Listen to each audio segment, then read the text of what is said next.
Yes, students, let's start our discussion with organisms and population today. ठीक है, तो हम देखेंगे कि इस चैप्टर में ऑर्गेनिजम्स क्या होते हैं, पॉपुलेशन क्या है, उसके एट्रीब्यूट्स क्या हैं, किस किस चीज का पॉपुलेशन पे इफेक्ट पड़ता है, ऑर्गेनिजम्स का जो कंट्रोल है वो कैसे होता है और कैसे कैसे वो किस प्लेस पे एग्जिस्ट करते हैं, वो पूरा डिस्कशन हम एक इकोलॉजी का ऑर्गेनिजम्स एंड पॉपुलेशन में करेंगे। ठीक है, तो ये जो चैप्टर है ये आपका आता है इकोलॉजी में। तो इकोलॉजी क्या है? It is the branch of science which deals with interaction between organisms and between physical environment, यानी जो ऑर्गेनिजम्स हैं उनका आपस में क्या इंटरेक्शन है या ऑर्गेनिजम्स का उनके एनवायरनमेंट के साथ कैसा इंटरेक्शन हो रहा है, वो पूरा डिस्कशन हम इकोलॉजी में करते हैं। जितना भी सराउंडिंग एटमॉस्फेयर हमारे आसपास प्रेजेंट है, जितना भी सराउंडिंग एटमॉस्फेयर हमारे आसपास प्रेजेंट है, हमारे आसपास प्लांट्स हैं, एनिमल्स हैं, बर्ड्स हैं, एक्वेटिक एनिमल्स हैं, ये सभी हमारे किस में आएंगे? इकोलॉजी में। हम इनके बारे में डिस्कस करेंगे। ठीक है, तो इसमें हमारा आता है ऑर्गेनाइजेशनल लेवल्स ऑफ इकोलॉजी।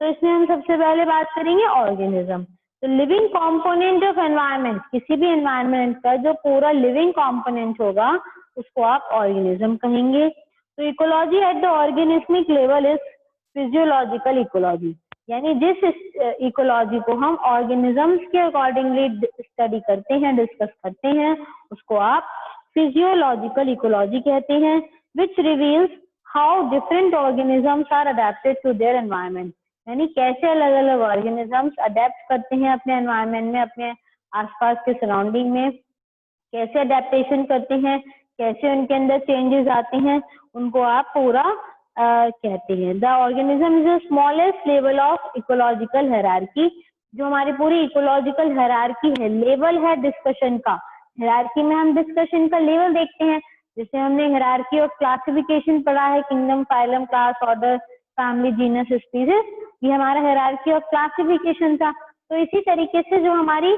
पूरी ऑर्गेनिज्म, पूरी सराउंडिंग है, उसकी जो हायरार्की है वो हम पूरा डिस्कस करते हैं यहाँ पर इकोलॉजी में, लिविंग ऑर्गेनिजम्स की हायरार्की के बारे में। ठीक, नेक्स्ट हमारा है सम पॉपुलेशन।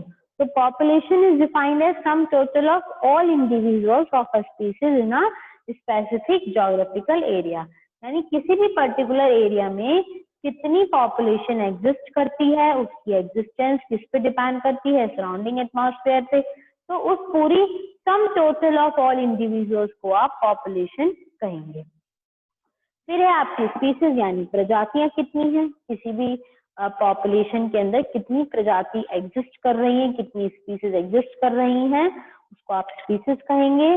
तो the species are the group of individuals of one और मोर पॉपुलेशंस, यानी एक या उससे ज्यादा पॉपुलेशन के जो इंडिविजुअल्स हैं, जो एक दूसरे के जैसे दिखते हैं, उनकी समानताएं होती हैं और वो आपस में इंटरब्रीड कर सकते हैं, उन्हें आप स्पीसीज कहेंगे। ठीक, फिर आपकी है बायोटिक कम्युनिटी। तो यहाँ बायोटिक कम्युनिटी पढ़ने से पहले मैं आपको एक्सप्लेन करती हूँ बायोटिक और अबायोटिक का मीनिंग क्या होता है। ठीक है, जितना भी बायोटिक वर्ड है, जहाँ पर भी वर्ड आ जाता है ए का मतलब होता है एब्सेंट। ठीक है, तो यहाँ क्या हो गया, यानी लाइफ एब्सेंट, जहाँ पर लाइफ एब्सेंट है ए बायोटिक, नॉन लिविंग। और बायोटिक क्या हो गया? लिविंग। अगर हम एनवायरमेंटल फैक्टर्स में देखते हैं तो हमारे पास प्लांट्स, एनिमल्स, बर्ड्स जो है ये सब बायोटिक कंपोनेंट्स हैं, ह्यूमन बींग्स। लेकिन जो वाटर, एयर, सॉइल, ये हमारे बायोटिक कंपोनेंट्स हैं नेचर के। ठीक है, तो हम यहाँ देख रहे हैं biotic community, the assemblage of all the population of different species present in an area that interact among themselves are called biotic community, यानी जो लिविंग कंपोनेंट्स किसी पर्टिकुलर एरिया में एक दूसरे के साथ इंटरेक्ट कर रहे हैं उनको आप बायोटिक कम्युनिटी कहेंगे। तो बायोटिक कम्युनिटी हमारी 3 टाइप्स की है, plant community, animal and microbial. इन तीनों का ही आपस में इंटर रिलेशन है और ये तीनों एक दूसरे के बिना इनकम्प्लीट है। ठीक है,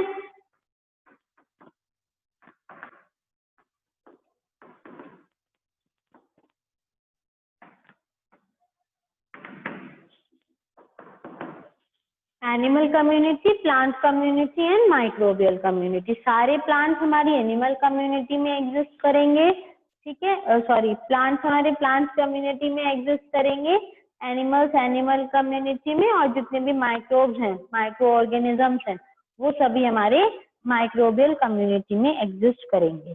हमारी नेक्स्ट टर्म आती है यहाँ पर ecosystem. The sum total of biotic and abiotic components of particular geographical area.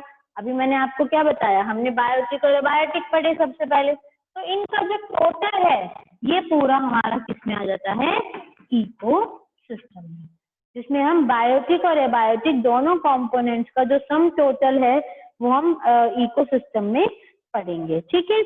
तो ये सभी क्या होंगे, being integrated through exchange of energy and recycling of nutrients भी यहाँ पर होगा, और इस सबको मिलकर हम इकोसिस्टम कहेंगे, ठीक है।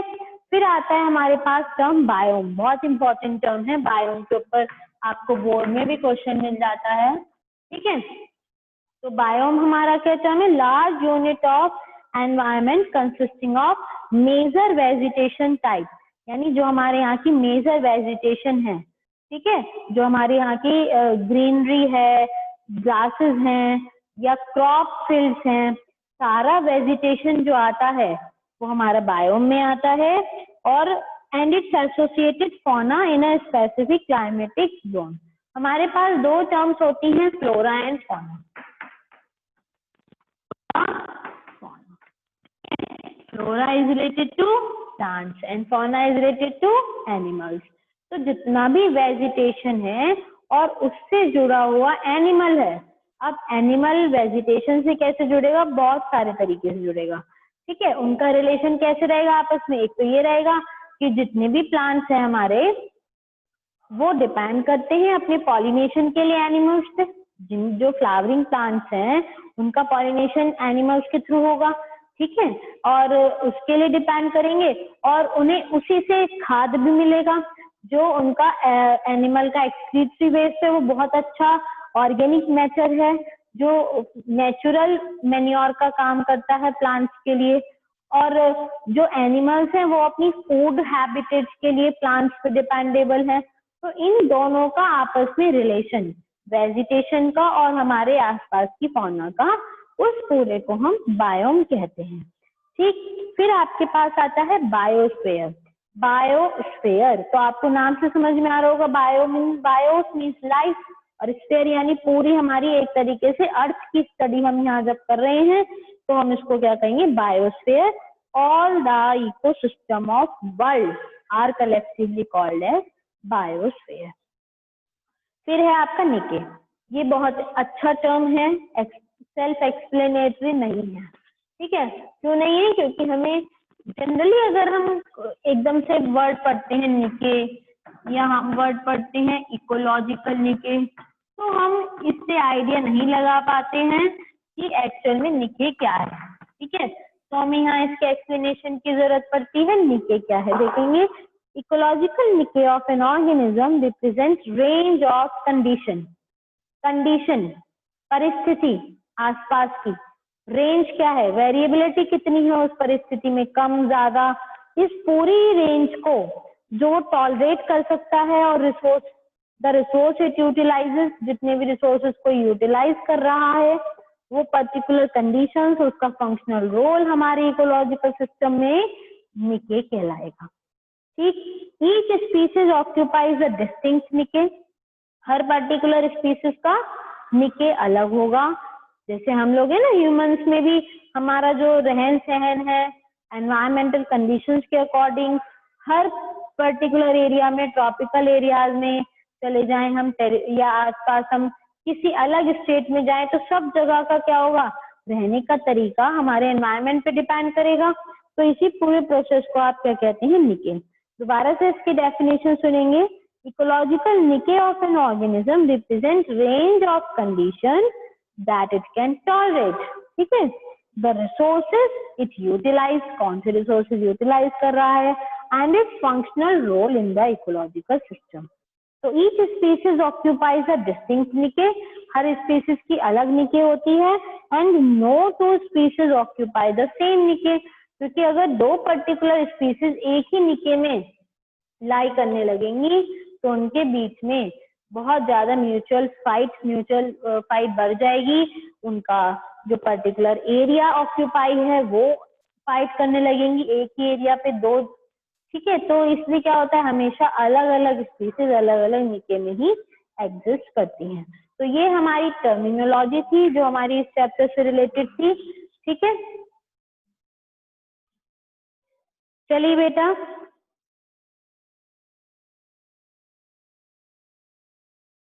अब हम देखते हैं environment.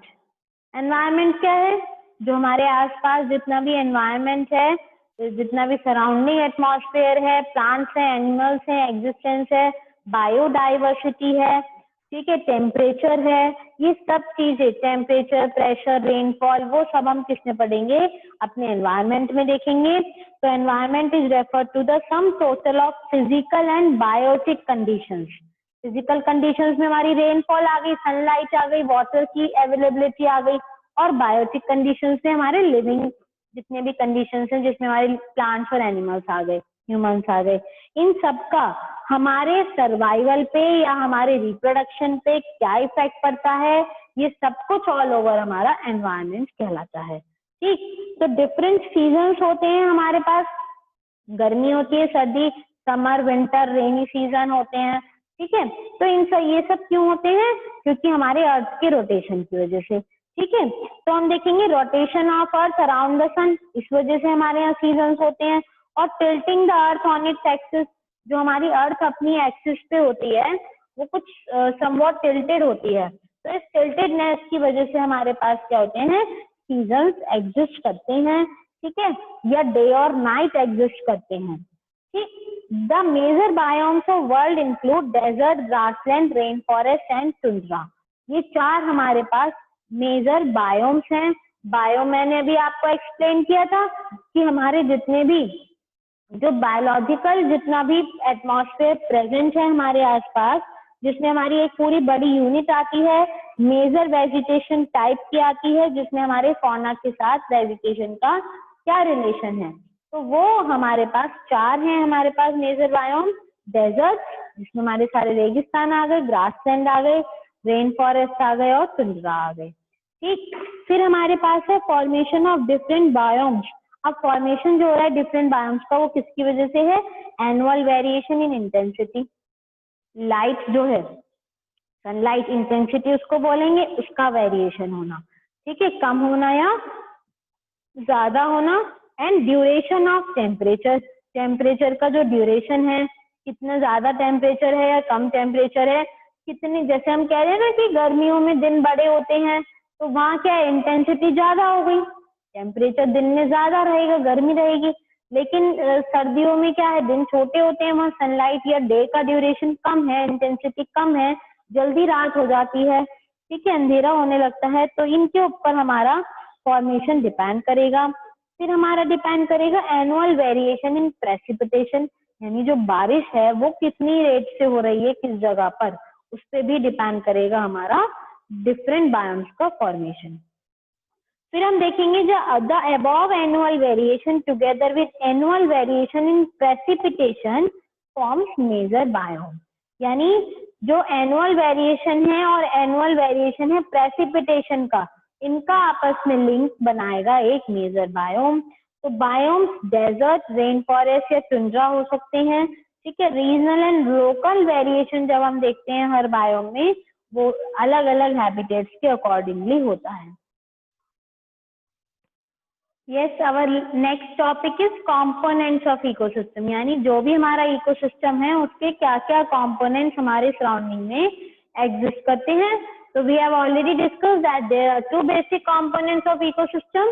One is abiotic and other one is biotic. ठीक है, तो abiotic यानी all non-living components are included in abiotic components, जिसमें हमारे आ जाते हैं temperature, water, light and soil, ठीक।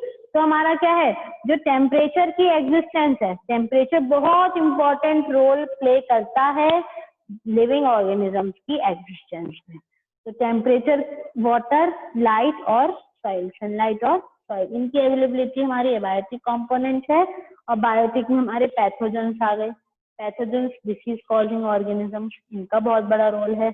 अगर किसी भी पर्टिकुलर एरिया में पैथोजेंस की पॉपुलेशन बढ़ गई तो वहाँ की जो बाकी इकोसिस्टम है, बाकी जो बायोम है वो डिक्रीज हो जाएगा, ठीक, क्योंकि वो एकदम से उनके ऊपर इफेक्ट डालेगी, बैड इफेक्ट्स की वजह से उनकी डेथ रेट बढ़ जाएगा। और इसलिए पैथोजेंस का बहुत बड़ा रोल है। प्रेडेटर्स जो सड़ी गली चीजों को, मरे हुए चीजों को खाते हैं, दूसरों को मार के खाते हैं, उनको प्रेडेटर कहते हैं। लॉयन है, टाइगर है, ठीक है। ह्यूमन ही बहुत बड़ा प्रेडेटर है, इतने सारे जानवरों को मार देता है, ठीक है। तो फिर है हमारे पैरासाइट्स जो हमारी बॉडी के अंदर या बाहर।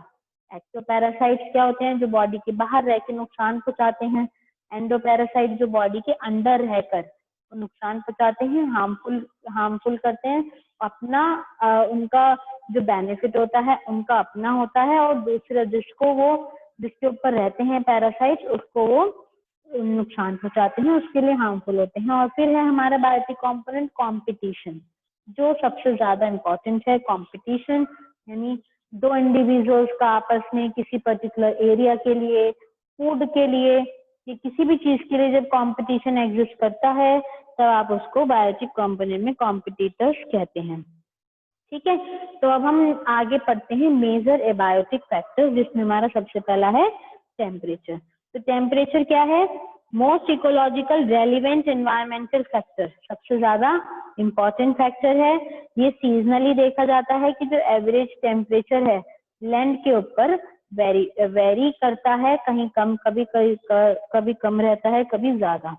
Temperature decreases progressively from equator to poles. जब हम अर्थ की एग्जिस्टेंस, हमने अर्थ के बारे में पढ़ा था ना, अर्थ की एक्सिस मैंने आपको बायोडाइवर्सिटी में समझाई थी। तो जब हम इक्वेटर से पोल्स की तरफ जाते हैं तो टेम्परेचर बहुत तेजी से कम हो जाता है, यानी ठंड बढ़ जाती है।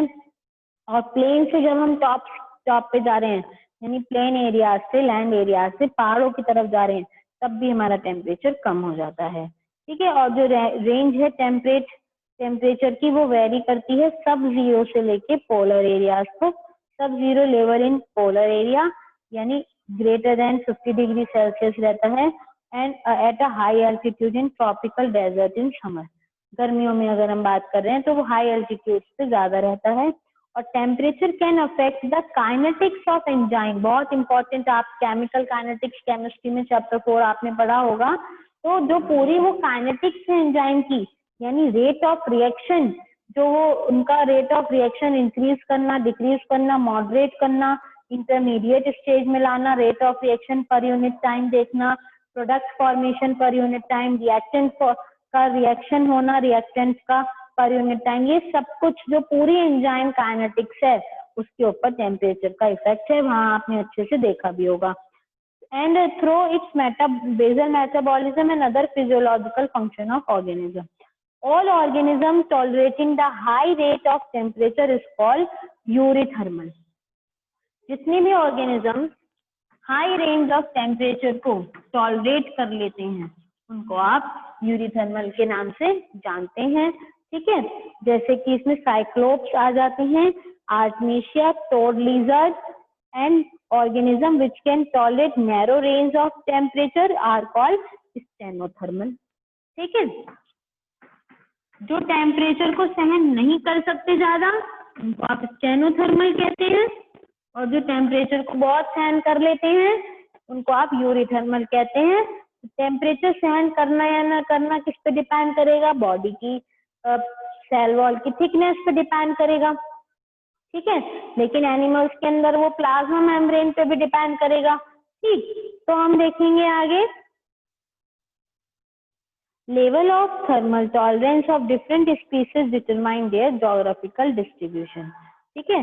जितने भी हमारी थर्मल टॉलरेंस का लेवल है डिफरेंट स्पीसीज में, वो डिटरमाइन करेगा कि जोग्राफिकल डिस्ट्रीब्यूशन कैसा है, कहाँ एग्जिस्ट करता है, ठीक। ये था हमारा टेम्परेचर के बारे में पूरा, यूरिथर्मल स्टेनोथर्मल डिस्कशन किया हमने। अब हमारा आगे आता है वाटर की existence. So it is the next important factor as life is unsustainable without water. हम तो इमेजिन भी नहीं कर सकते अपनी लाइफ को वाटर के बिना। So the amount of water in an environment determine productivity and distribution of plants. जो amount of water है वो क्या डिटरमाइन कर रहा है, प्रोडक्टिविटी का डिस्ट्रीब्यूशन कितना है और प्रोडक्टिविटी कितनी है प्लांट्स की, ठीक है। फॉर एक्वेटिक हैबिटेट जो पानी में रहते हैं, quality of water depend important हो जाती है, पीएच कितना है, सैलिनिटी कितनी है, टेम्परेचर कितना है, ये सब कुछ इंपॉर्टेंट हो जाता है जो एक्वेटिक प्लांट्स होते हैं एक्वेटिक हैबिटेट्स में, ठीक है। तो हमने यहाँ यूरीथर्मल और स्टेनोथर्मल पढ़ा था, इसी से रिलेटेड अब यहाँ टर्म आ जाएगी यूरी हेलाइन एंड स्टेनोहेलाइन, HALINE, ठीक है।